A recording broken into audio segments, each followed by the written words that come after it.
Hey Jake, what do you think of our blow up boat? Do you think it's up for the challenge for the tip?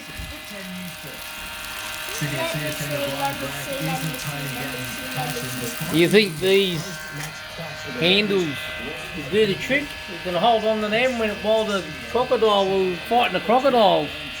You know what I think about that? He'll bite your thumb. You know what would happen? He'll bite this thing, blow up, you sink, and then he got you, and then he death roll. Well, not death roll, but I don't know where they're going to get the power from. I know exactly where they're going to get the power from. You see our blow up boat?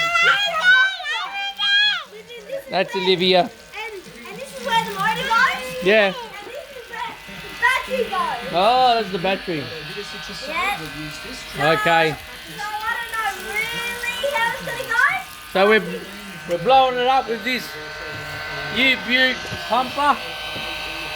Going pretty well. She's on number 2. Doesn't go any further.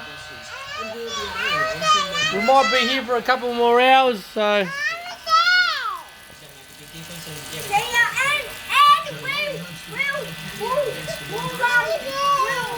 We'll show you another video when this all blows up. Okay. We'll show it in another video. So Okay. you can't do it now. All right. See you guys. Bye.